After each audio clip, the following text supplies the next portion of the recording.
જય શ્રી કૃષ્ણ, રાધે રાધે. મારી ચેનલમાં આપ સૌનું હાર્દિક સ્વાગત છે. આજે આપણે બનાવીશું ઇન્સ્ટન્ટ જલેબી. તો વૈષ્ણવો, આપણે ઉત્સવ હોય કે મનોરથ હોય, સામગ્રી તો જોઈએ જ. તો આજે આપણે જોઈશું એકદમ ઇઝી અને ઝડપથી ફટાફટ બની જાય તેવી ઇન્સ્ટન્ટ જલેબી. અને તમે જો પહેલી વાર બનાવતા હશો તો પણ એકદમ સુંદર સિદ્ધ થશે. તો વિડીયોને સ્કીપ કર્યા વગર છેલ્લે સુધી જરૂરથી જોશો. તો ચાલો આજની નવી રેસીપી શરૂ કરીએ. તો હવે આપણે એક બાઉલ લઈશું. તેમાં અડધી કટોરી મેદો પધરાવીશું. ત્યારબાદ 2 ચમચી સોજી પધરાવીશું.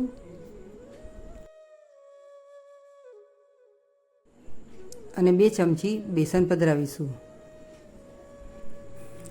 2 ચમચી દહીં પધરાવીશું. દહીં ખાટું ના હોય તેનું ધ્યાન રાખવું. એકદમ લચકા પડતું સરસ દહીં હોવું જોઈએ. ત્યારબાદ એમાં કરીશું અડધી ચમચી બેકિંગ સોડા.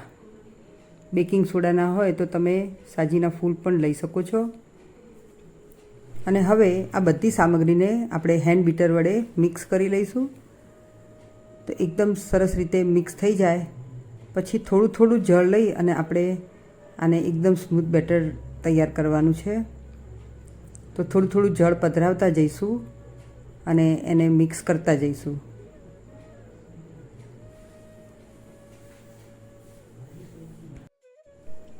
એક સાથે બધું જળ પધરાવ્યા વગર ધીમે ધીમે જળ પધરાવતા જઈશું એટલે એકદમ સરસ મજાનું આપણું આ ખીરું તૈયાર થઈ જશે.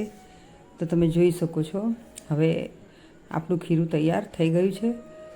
એક ધાર થાય એવું આપણું ખીરું તૈયાર કરવાનું છે. એને હવે સાઈડમાં રાખી લઈશું.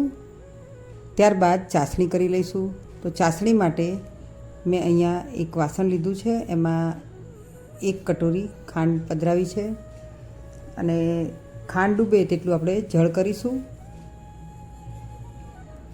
ત્યારબાદ મીડિયમ ફ્લેમ પર આપણે ખાંડને ઓગળવા દેવાની છે. બધી ખાંડ ઓગળી જાય ત્યાં સુધી આપણે ચલાવતા રહીશું. 2 મિનિટ સુધી આપણે એને ચલાવતા રહ્યા. તો હવે આપણી ખાંડ ઓગળી ગઈ છે. તો આપણે વાસણની ચારે બાજુ થોડું ઘી ગ્રીસ કરી લઈશું.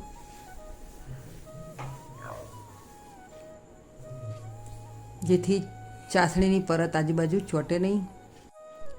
ત્યારબાદ અડધું લીંબુ કરી અને તેની 2 ફાડ કરી અને ચાસણીમાં પધરાવી દઈશું. લીંબુ પધરાવાથી ચાસણી એકદમ કોમળ રહે છે અને છેલ્લે સુધી છેલ્લી જલેબી ઉતરશે ત્યાં સુધી ચાસણી જાડી નહીં થાય અને ખાંડ પણ નહીં વળે. એટલા માટે આપણે લીંબુ કરવું જરૂરી છે. તો અત્યારે આપણે 2 લીંબુની ફાડ કરેલી છે. હવે એમાં કરીશું ફૂડ કલર, કેસરી કલરનો ફૂડ કલર કરીશું. તે પાવડર ફોર્મમાં છે, તમે લિક્વિડ ફોર્મમાં પણ કરી શકો છો. તો હવે આવી રીતે આ ચાસણીને આપણે બરાબર મિક્સ કરી લીધી છે.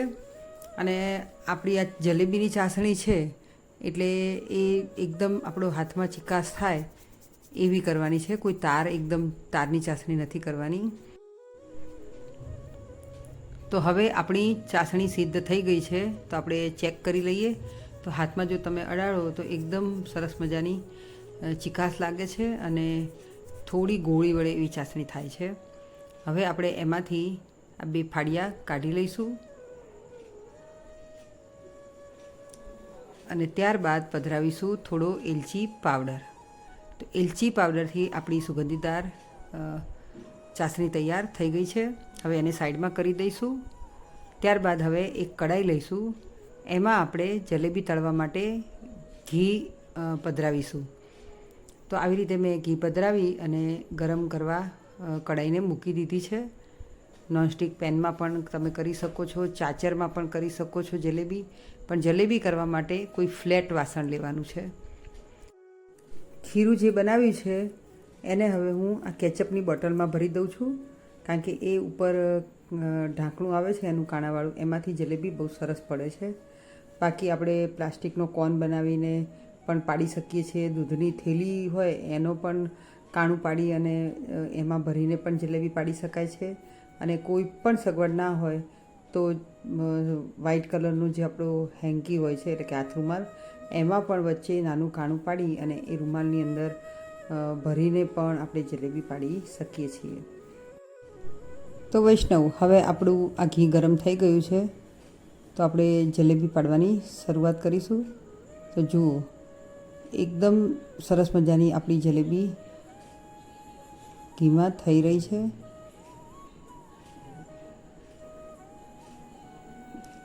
તો આપણે પણ ઘરે હલવાઈ જેવી જ જલેબી બનાવી શકીએ છીએ. હવે જલેબી એક સાઈડથી બરાબર તળાઈ જાય પછી આપણે એને ફેરવી લેવાની છે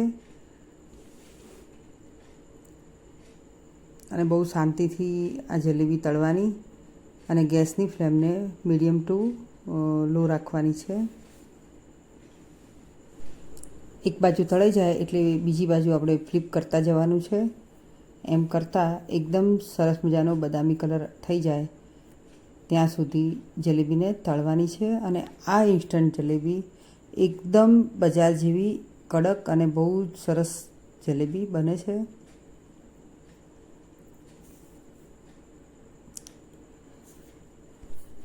હવે જલેબી એકદમ પરફેક્ટ તળાઈ ગઈ છે, તો એને આપણે આવી રીતે જારી વડે બહાર કાઢી લઈશું અને ગરમ ગરમ ચાસણીમાં જ આપણે એને પધરાવવાની છે. ચાસણીમાં પધરાવ્યા પછી એને ઉલટપુલટ કરતા રહેવાનું, જેથી એકદમ સરસ મજાની ચાસણી એબ્ઝોર્બ થઈ જાય અને રસીલી આપણી જલેબી તૈયાર થઈ જશે. જલેબીને ચાસણીમાં થોડી વાર રાખીશું, ત્યાં સુધી આપણે બીજી વાર પણ જલેબી બનાવી લઈશું. તો આવી રીતે ફરીથી આપણે જલેબીને ઘીમાં ઉતારી લીધી છે અને આગળ બનાવેલી જલેબી એકદમ સુંદર મજાની ચાસણીમાં તૈયાર થઈ ગઈ છે. તો હવે એને એક બીજા પાત્રમાં લઈ લઈશું.